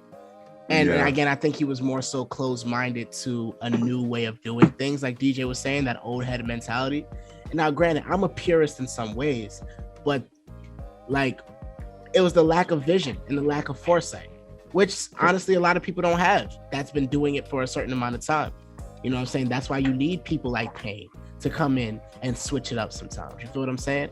And it wasn't, and the funny thing is, he didn't compromise the musicality of it. People thought he did, but he didn't. He never compromised real singers, quote unquote. He never compromised the talent and skill needed to make these songs happen. Right. He just did it in a different way. He had the background vocals. Like most singers nowadays don't even put background vocals. Like, no, man, most singers are not even arrangers. I know. Like he arranged his whole John from start. Like everyone knows those oohs. Ooh, ooh. Everyone knows those oohs, right? Everyone knows. You do. Yeah. Mm-hmm. Right. It's just, oh man. I think that it's sad, but I'm happy that Payne is now in a place where, and he said it in his documentary where he's like, he makes music for him now. And if you like it, thank you. Welcome to the crew. If you don't, suck a butt. You feel what I'm saying? And I think that's where I think all artists should kind of get into that place. It's like, I think you can get so caught up in making songs to try to please people when we need to kind of get to that place of, even if I don't necessarily please you, am I proud of the work that I put out? Right. Now, granted, I think there's a level of criticism that needs to happen, like no mediocre stuff, but there needs to also be a security in your music as well. Right. You know what I'm saying? Can't chase the clout all the time. Yes, sir. That's a big thing. Speaking of clout, Culture 3. Bum, bum, bum, bum, Guys, that was not a sound. That was digitally applied. That was Maz. He did the trumpet. Shout out to this king right here who's able to do that on command. Man, I wish they could have made a good album on command. But I think that's another. But honestly though, do you think that Migos is on the clock? Look, Migos, what their album was, it was a tale of triumph and going above and beyond the persistence of materialistic downfall. How they, I don't know what that means. Rose, okay. A tale of triumph. Break it down for you. Say it again. Keep going. I don't want the breakdown. No. You got to get the breakdown because I need you to understand. I don't want the breakdown. I don't want it. You don't want it, but you gonna get it. All right. Whoa. Lord. You're gonna get the breakdown. A tale of triumph. How they have risen above in this world of materialistic pressure. That they have the Lambos. That they have the money. Yep. That they have risen above to be so sought after, and so they have matured in such a way to where it is almost impossible for the common man like myself to secure a woman that seeks to be a formidable partner, because as soon as they show up, they are the standard. What? How does that have to do with the album? Because that's what they talked about. And I'm gonna show you how. I got rollies on my wrist. I take your chick, I steal her. When I talk about materialistic tale of triumph, how much the money they got, they came from the hood and now they buy Lambos and all this other stuff. And how that, like, what I said was the flamboyant version of what they really did. To me, honestly, I'm tired of it. Soiled it. I don't think like they're doing anything different than what they've been doing, which is like, they are the culture. That's the problem. Culture moves and they're not moving. Right? So at some point I'm not sick of the Migos, but like I've heard it. I've heard it. I've heard it. I'm getting for all three cultures. Right. Yes. Okay. And my thing is, like, I'll just say this, man. Because I think this episode is all about flowers, apparently. But I will give them their flowers. They have literally changed the way people rap. If you go back before 2013, nobody was rapping like that. And Chuck D from Public Enemy, he had a bar in his song with Flavor Flav. I forgot the song, but he used the flow like that, but no one's rapping like that. And Migos, they found a pocket and they made it work. I think the only thing that happens with artists like that is while you may have been the innovator, you're not even changing with the times of the style that you innovated. Right. So that sucks. Like that sucks to me because honestly, like Culture 3 was supposed to be the album that solidified their legacy. That right? they were back, that there was nothing that needed but a little bit of straightening. You feel what I'm saying? They nothing but a little bit straightening. Don't nothing get straightened but straightening. Nah, but I bumped that though. I go front. I actually kind of like that song. I kind of mess with that. However, it's not the point. The point is though, it sucks when you are trying to release a project that kind of says, let me show you how we really do it. But then it's like, yeah, but that's all you guys do. Like we've had people come in like the Baby who has taken that flow and changed and given it I guess a new cadence in terms of time signature of like where he comes in on the beat, how he approaches it. We've had, melodies come in since then.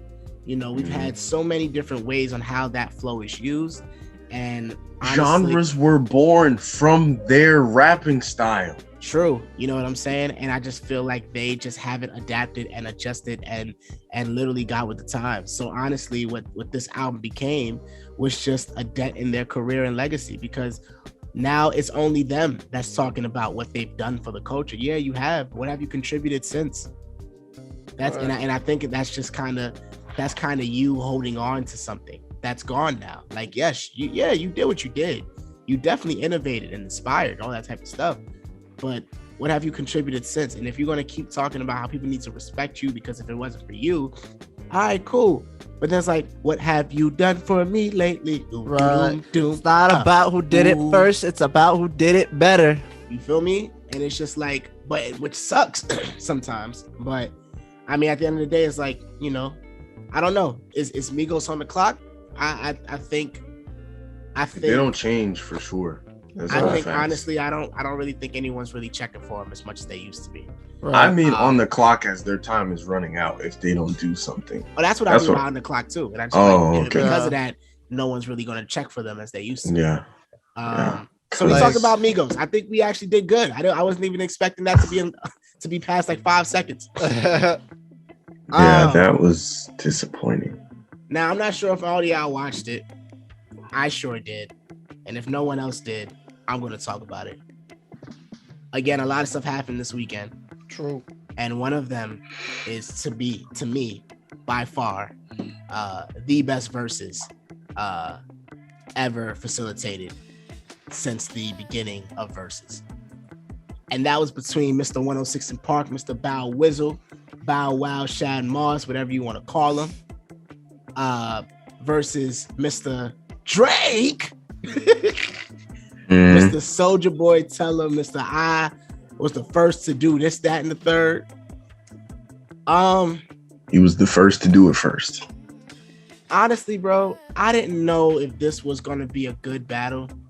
I didn't know if Soulja Boy was gonna keep up, and I was right. People will argue and say that Soulja Boy kept up with Bow. I was like, he didn't, because how many songs do you have? 3? He definitely played "She Make It Clap" 3 times. Did he really? He played Mr. She Make It Clap 3 times and played remixes, and one of the remixes had Nicki Minaj on. But that's a cheat. Right. You played the same song 3 times in a battle that requires you to play 20 hits. Right. 20? I'm thinking crank that. But you know what he did? He played songs that he produced. Dusty Moose Knuckles, bro. And honestly, bro, it sucks because, you know what I mean? Like, people will really say Big Draco won that, but he didn't. Like, but what I took from it, though, is Soulja Boy did have a career, man. Like, this dude actually dropped some songs that people, at least I can speak for me, that I know for a fact when I was coming up in middle school, like, were slappers, bro. Like, they were bops. You feel what I'm saying? Like, he had a few Kiss of those. Me through the phone. You feel what I'm saying? But what I also noticed is you could tell there was just a whole different time, because a lot of people don't know this about me, but Bow Wow inspired me to do music, period. And what I mean by that is he was obviously before that it was Raven Simone. At the time I didn't know, but Bow Wow was mainstream, the youngest kid rapper doing it. And I wanted to be. Romeo was. No. Okay. No. People put them together. I'll get to that in a second. But Bow Wow inspired me. I wanted to be the youngest kid rapper. That was like one of my album names growing up. You know what I'm saying? I had that written on a folder with like all of my songs printed out and stuff like that. And the folder was the album, and the songs on the sheet of paper was the track list and everything like that. And I was like, I wanted to be younger than Bow Wow doing it. Obviously, that didn't happen. But he was an inspiration. And y'all hear me? Yeah. Yep. But I don't know, man. Like, what it showed me is that this man has truly inspired a generation of rappers, because honestly, man, like his songs are a staple in the culture, and people come at Bow Wow now. I don't know why, but this man had bops, bro. And I'm talking about from a kid all the way to up into his adulthood, man. This dude had bops. And this dude's energy as a performer. This man is a performer. What made that verse so dope is because this man performed like, mind you, this is for like almost 2 hours. This man performed as if this dude performed one song the entire night. All the energy in the world. You know what I mean? And you don't get that a lot anymore, though. You don't get that a lot, bro. And I'm talking about moving across the stage and all that type of stuff. You feel what I'm saying? Like, am I moving in y'all screen real quick? Nope. Your camera went off. Frozen. No one was gonna tell me. Well, you were on a roll. I didn't want to fuck up the. Yeah, and this is a podcast, so I think that's the best time to tell someone. No, baby, but we can hear you. Yeah, that's the thing. If we just, need to listen. Just like butter. What? Nice screenshot. Yeah, bro. It's a nice screenshot. You going in like you spitting bars on the mic. Right. Because I am. You feel me? You got it. There you go. You're back. But yeah, man. Like, honestly, Bow's an amazing person, bro. He's truly done a lot for hip hop, and I'm glad that they both got their flowers. Soulja Boy brought out Lil Romeo. Interesting. And which made it so dope. They settled that beef that was created by the media. Wait, Lil Romeo and Bow Wow had beef? No. The media put them against each other, but it was never that. But it was because they were two young kids doing it. You know what I'm saying? Yeah, I remember the one thing that I wanted to rap was watching the Lil Romeo show. See, that's what's up. That was it. I remember that show. Hey, but back to your point about like working the stage. Not everybody like can do that nowadays. As a rapper, these new rappers today, they don't. They just and then jump in the crowd. Throw water bottles. It's something. Here's the thing. There's something about creating a form of energy that doesn't require you having to go all wild.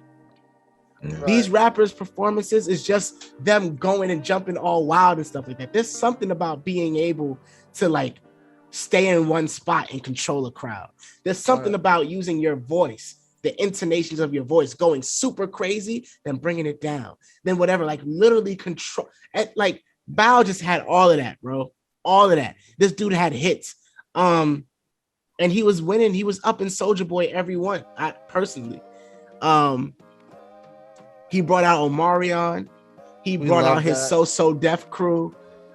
His daughter it was just a dope night, bro. And it was honestly the best. It was comical. These guys were coming at each other, bro. Like it was just funny as hell. Like it was just a dope night. It was a dope night for hip hop. It was a dope night for the culture.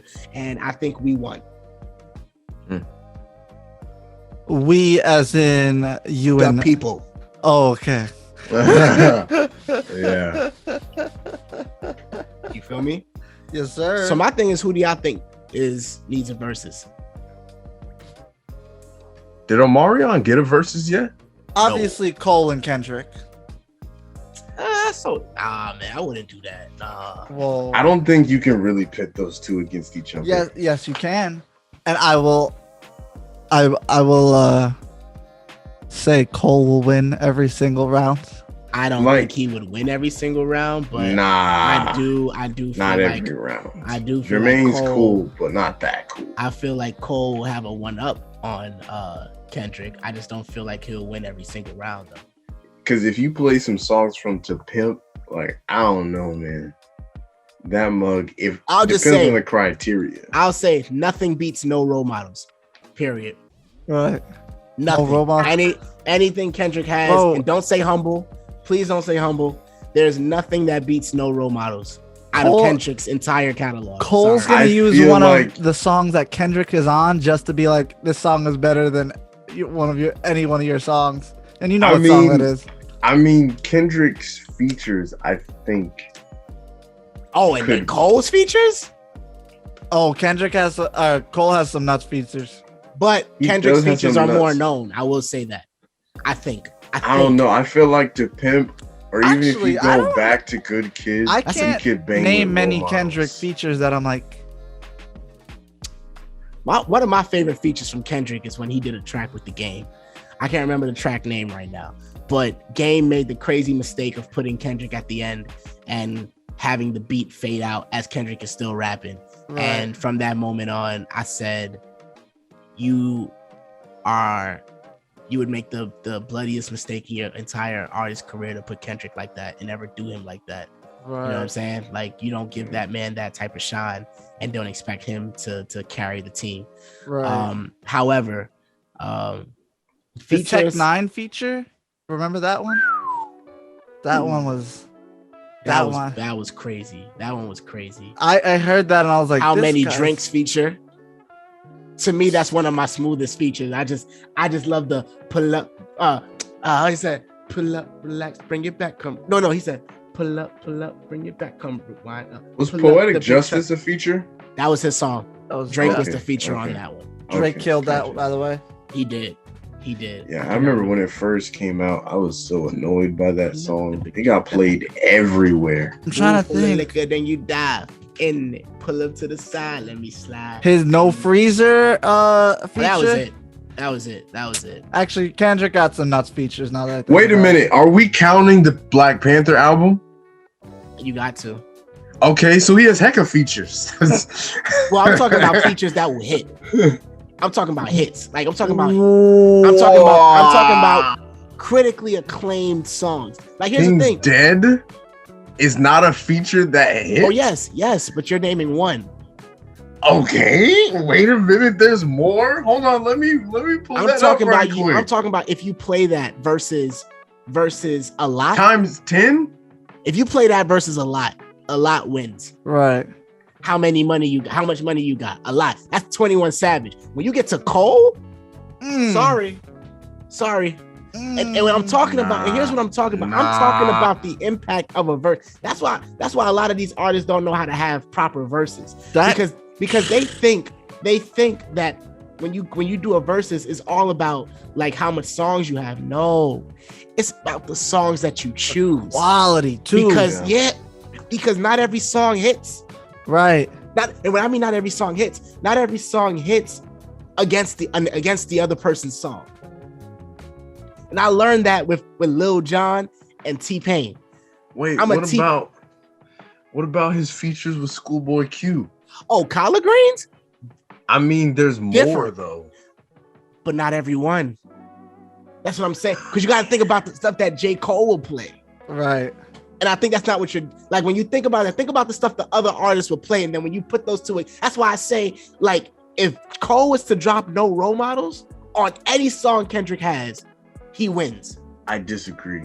But you can't but you won't be able to give me a song that defeats that song. Good Kid, Mad City. We can talk about if we're going for this. What's the one song? This D Ain't Free. That song, that's the name of it. Yeah. That doesn't song, beat it out. I think so. It doesn't, and I'm talking about when you These play Walls. That, no. Pools. Pools? Swimming pools? Yeah, no. Swimming pools. No. Let's see. What else do we have? Yo, think about it like this. No Role Models is different. Just think about it like this. Cole has a song that he does not have to rap one entire word in the club. Kendrick has a lot of those. Humble, yes. Humble. Not just And humble. what I'm saying is, you got to understand, I'm talking about the cultural impact of a song. That song, the culture is stupid. They don't.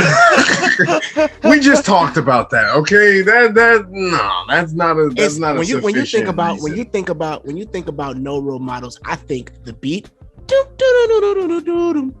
and I think about the first line.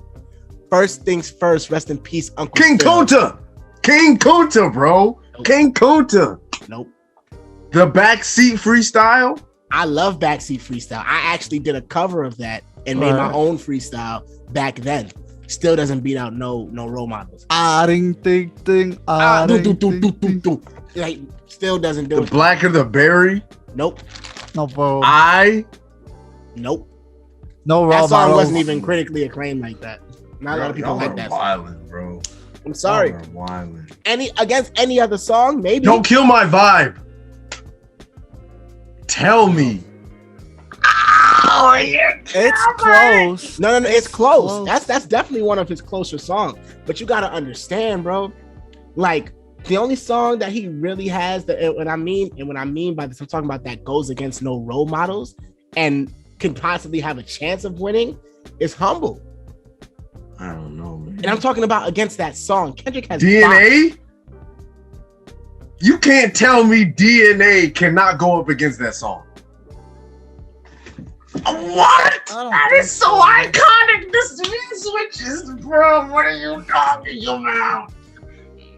Not off a first hit. When that beat hits,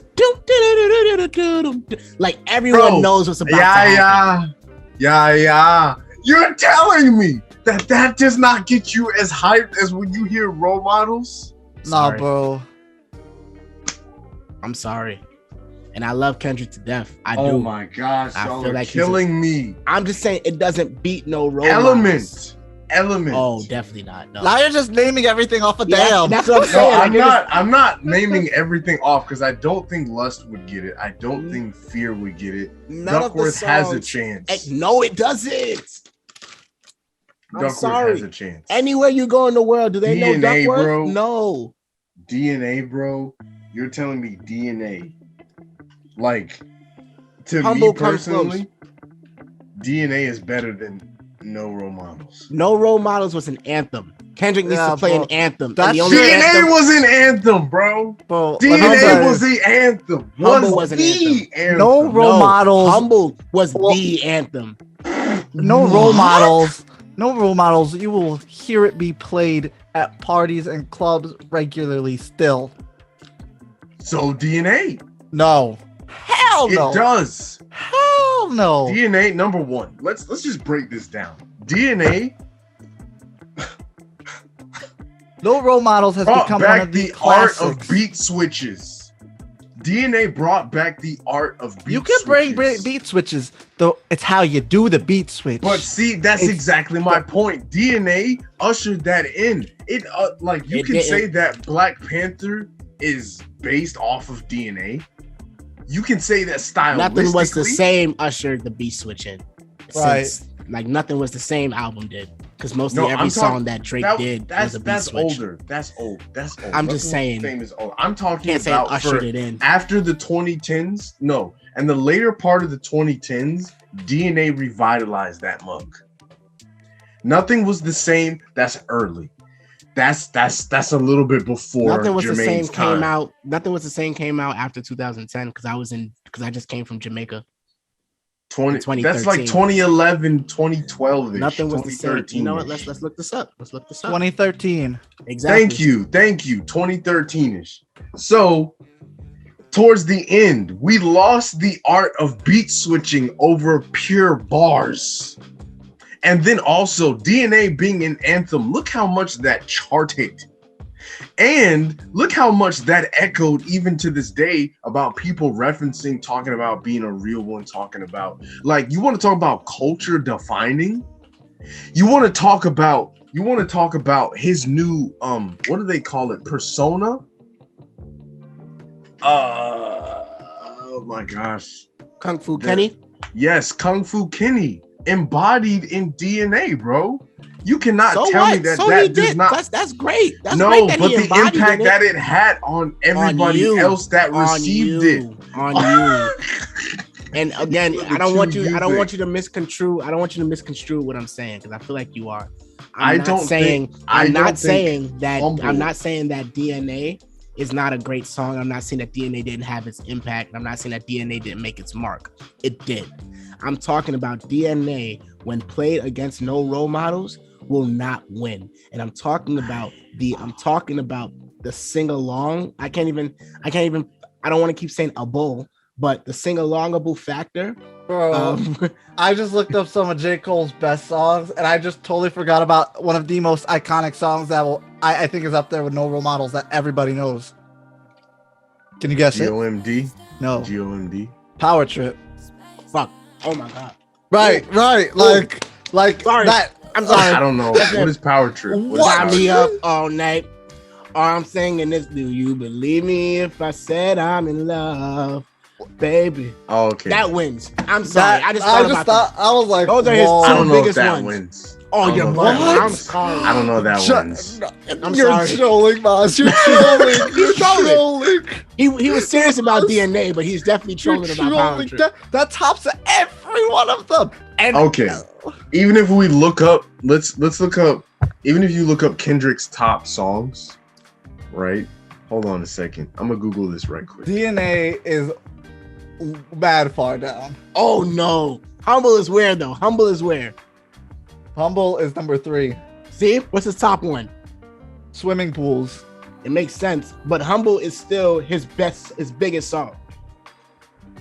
Sorry. Hold on a second. And then features? I forgot he did a feature with Maroon 5. Who? Yeah. Kendrick. What's wrong? That one was actually tough.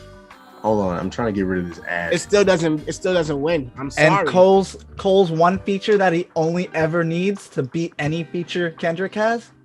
Planes. That's the only one ever needed. Planes. I don't know, man. What?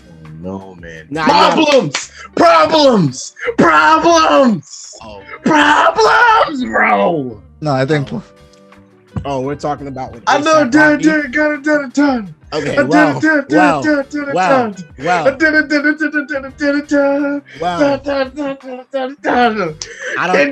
what are you talking about, bro?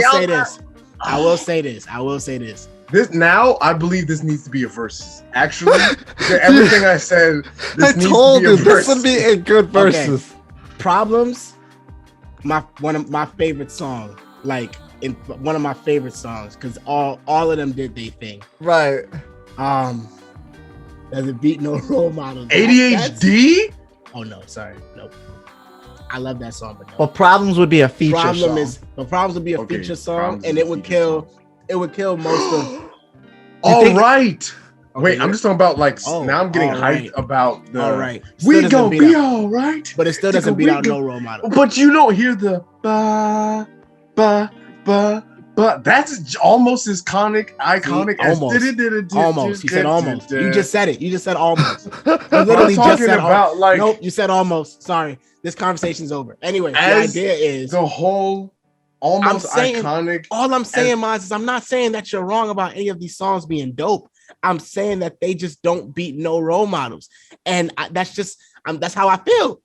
And I'm sorry. I really do believe in a versus in terms of cultural impact. No role models holds the crown. That's why Cole, if they was to do a versus or any versus that Cole will ever do, Cole would play no role models last. You know why? That's his haymaker. Sorry. He would be stupid to play that in the beginning. Right. I'm sorry. I'm sorry. Kendrick would hold Humble for the last place. Money Trees. Oh, definitely nowhere close. Sorry. I love that song. Yeah, I think you're just listening. You're just listening. Listen. I'm listening songs that I forgot about. All right. How do y'all wanna end this? You want to talk about the freshman list You want to talk about the honestly the freshman list? Like, it's a non-factor. Like, I haven't even paid attention to it, so I have no comment other than the fact that I didn't pay attention to it. It says everything. Do we even recognize anybody on that? No, list? Bro. I don't know anybody here. I need to Google this. Oh my goodness! I've looked at it, and honestly, it's. I don't know, man. I got the list right now. The you got money. The list is. I'll just share the screen real quick. The list is Moray, Ian Dior. I don't know him. Yeah, I know him. He does that song. Why you always in the mood? No, that's 24K Golden. No, but he's on that song. All right, but no one knows him. Well, I know 24K Golden, the one who wrote it. Like, I know Coyle Ray. I know she's on this list. I've heard of 42 Doug, but I don't I've heard of 42 Doug, but I don't listen to him. Ruby Rose, I've heard of Ruby Rose. Don't listen to him. Blast. Who's Flo Milli? I don't know who Flo. I've heard of Flo Milli. I just don't really. Pooh Shiesty, he's coming up, but he ain't gonna give me what I want for real. Tusi is more of a singer. Like, I really wouldn't put him in there. Who's BLXST? I don't know who that dude is. I'm pretty sure. I don't know who none of the bro. The freshman list. All right, it's always upsetted me. It's been upsetting me for like the last 5 years. Like, last time I liked it was when Chance was on it, right? That's the last time. That was mad long ago. I think. It's dang, that's Wale on there. That's crazy. Look at the people that we have since, bro. Like, dang. Like, these were these were up and comers. Like, they. Wait, that was Nipsey? Yeah, before the beard. Sheesh. Like, these were up and comers who made a stamp. Like, they made a declaration to the world. Azalea shouldn't have been on that. Look at Hobson. Oh man, this is a good time. People sleep on Hobson, but look at Hobson. Look at Schoolboy. That was a class. That was a class. And Ab, look at man. That's when your boy was on there. Who's this? Logic. Joey. That look like Joey. You think it is? That is Joey. That is Joey. Yep. Never mind. And Logic was on there. Yup. Oh man. Yeah. I don't want to keep getting discouraged. I'm sorry. Hold on one second. 2014 was that was the last good class. I thought. Who was 2015? No one. I don't even remember. No one memorable.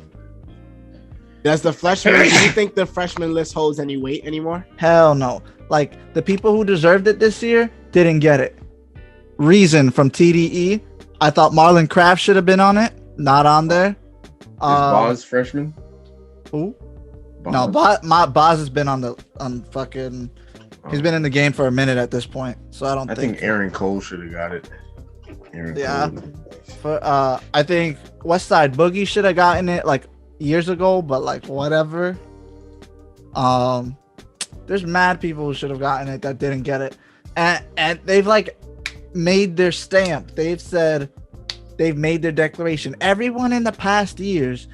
Not say past years, but when it started, the freshman list, those people were making declarations like, I'm in this game, saying I am here to stay. I'm not gonna fade away. Half these cats fade away. I mean, granted, a lot of the other ones that did fade away, they faded away due to drug problems. Not even. I feel like some of them just fell off. Yeah. Wale had a pill issue, but like Wale's still like around. He came back. I know, but he still made his declaration and came back. Like, he made a stamp. I don't know none of these people's music to be like, damn, they deserve to be on here, right? They have made no stamp. I see what you're saying. Yeah. I don't know. This makes me sad. Yeah, same. So then my question is, if we don't need it, do you think that some of the people that you named actually needed because I think we blame Double XL, but there could be a little situation where these artists decline Double XL's offer. For sure. Well, you gotta submit yourself to. You have to submit yourself to be on the thing, right? For some of them. There's other freshman classes. Rapzilla has a whole freshman class, and their stuff is good. But they're not as well known, right? So like, look. And I'm talking about like the mainstream, right? Like, obviously, we can talk about like the people that are on there that actually are dope, and you know what I'm saying, whatever. But like in terms of like who you choose out of the mainstream, if the fact that that's all you got, they ain't looking good. That's the only one. Only one. But I don't even think she needs to be on the XL. Like, what is she doing on it? What's she gonna do?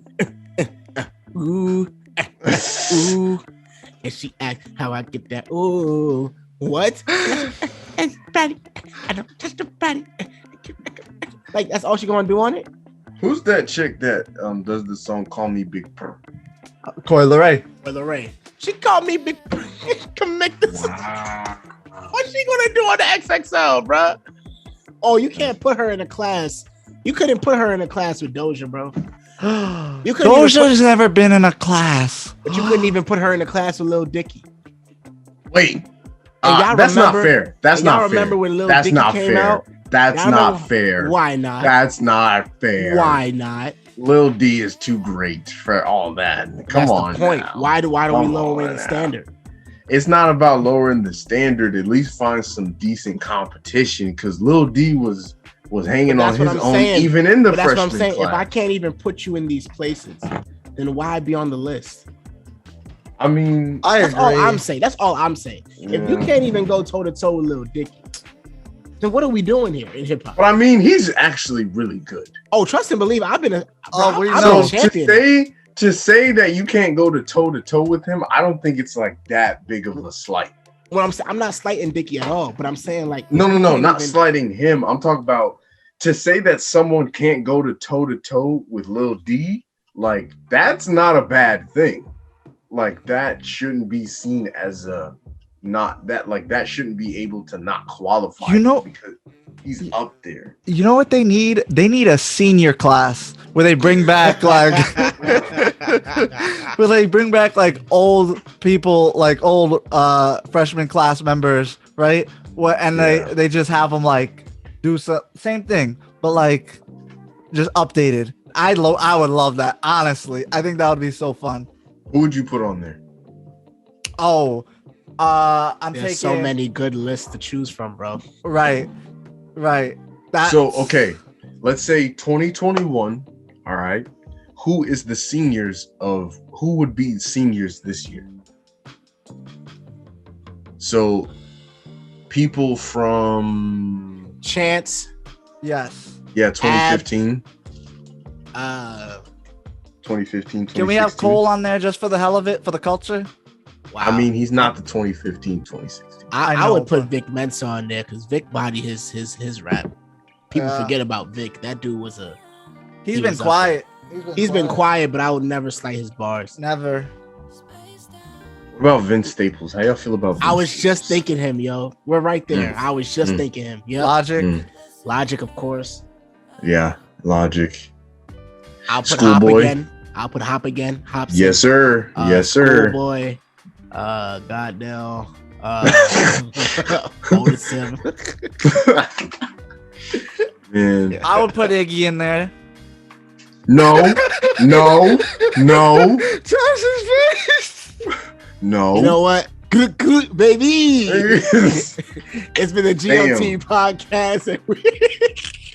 Bro. No, sir. Don't you ever disrespect us like that, bro? She literally hit him with the poop pat and a poop and a pop. I was like, come on now, you spit. Like, that's not the type of spitting. Like saliva. Like, that's all I'm getting in the mic is saliva. Where's the mouth go? You spitting goat milk at this point. Yeah, I think we done talked. How long we been potting for?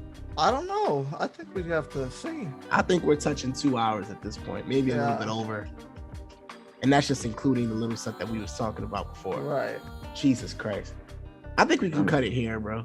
Alrighty, sir. I love this episode. I told y'all this is going to be the best episode we did. What? Long debates, going backs and forths, pettiness about birthdays and such. The tit for tats. I love it. Right. I love it. Next time they can hear about my dating life. It's not kind of non-existent there, buddy. Yeah, you're over here on my side. I thought I was doing better than you, boss. Everyone thinks they are until they look in the mirror and realize who hits them up. Well, I just don't think DJ's ever been consistent. I just, it's every like once in a blue moon. I hear. You know why? The DJ is still the type that gets hype about going on a date. He's like, "Yo, guess what, you guys?" That's definitely You're not even lying. I saw this chick, and she was so much. She had a booty. Oh. That's definitely. If you still come through with that type of energy, your dating life is definitely not existent, What bro. the hell? Guess what, you guys? I don't even do all this. You do You that. definitely do this. You do You that. definitely do this. This is a DJ thing, or it'll hit him with one of these, like you're clawing at the air. And he starts stuttering. He's like, I know. Listen, this girl that Is she black, DJ? And that's always my. Well, I will say this. I've been a little nosy, been observant. I've told DJ before that he doesn't date black women. This is a lie. But I noticed something. What'd you notice? I saw a black woman on his story. I hate you guys. I my hate God. you guys so much. Oh my God. Oh my! DJ coming through with the melanin date. Oh, DJ God. out here likes chocolate. Chocolate. Y'all are some haters. Your family will defend you to this day, but as a friend, I know for a fact that Brothers that wasn't from your another presence. mother. And you know what? We probably gonna edit this out because we don't want to kill DJ for colorism. But the idea is, that I finally see DJ starting to explore the shades and tones of us melanated queens out here. You feel me? You see, brethren, once you explore the different areas in which the sun is kissed, you take on a venture of your own, which you are now discovering. DJ, my brother that the sun has lightly kissed. I hope that you one day discover a woman, a queen that the sun has harshly kissed. Nubian. Chocolate goddess. Y'all are some haters. I love women of all shades and colors. See, that's like saying all lives matter. I don't want to hear that. Thank you very much. I don't want to hear that. You played yourself. I don't want to hear that. You get donkey of the day. I am also a fan of the itty bitty titty committee. I've been writing to that. I actually I've been writing to that. No. I was writing to that too. Collab. Let's do it. Let's go, buddy. Let's go. We still haven't finished mine. Y'all are crazy. You were Don't supposed to forget me come in over. everything. You were That's a supposed to. fact. I asked when. And then I said, And DJ I got the new responded. job, and I got the next day, but no response. And I said, Josh, when you came into town last time, since we're all in the burbs. So you telling me you couldn't go to DJ without me? Correct. So guys, we see the lack of effort. Okay, boom. All right. So I think this is a dope place to end. I enjoyed this pod.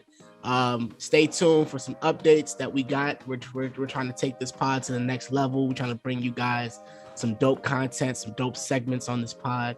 But we also got some special guests coming through that we cannot wait to share with you.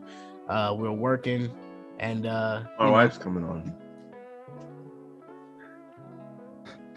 And she's not going to hear this. She's gonna hear this. Oh, she's gonna And hear she's this. not going to know who she is. Oh, Oh, she's gonna know. yeah.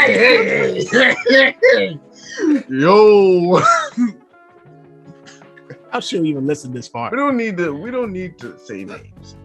She will figure out who she is. Oh, this And is- if she doesn't, that's okay. I wonder how you're gonna talk to her on the pod. Like, I hope you don't make it weird. Oh no, do you know who I am? Like exactly. That's why I said. Yes. What's my name, bro? Like, Weirdo. of course it's gonna be weird. Of course. Oh wow, bro, you don't make it weird for all of us. Right. We're trying to be professional. I kind of have to. We do want her to give good reviews of this pod. Oh no, she's gonna get good reviews. She's gonna. Don't worry, Josh. I'll do some extra work to make sure we get good reviews. And it's called the mute button. Yes. Oh, I'm gonna come up with a countermeasure. You can't. And I hope you all are ready because we still have a camera. I'm putting you into a breakout room. And you know what? I'm gonna use my hacking skills to get back on. Sorry. Nope. Nope. All right, man. Take us out, yo. Ladies and gentlemen, thank you for tuning in again. This has been the GLT Podcast featuring your boy Maz. That Pendo. Sorry, this is Josh. It's still Josh. Sorry. And I'm DJ. And thank you, honestly, for relishing and witnessing and persevering through our buffoonery, the camaraderie that we have. Hopefully, every time you come back, you get to know how it goes. And exactly goes like this. See y'all later. Peace out, y'all. Peace.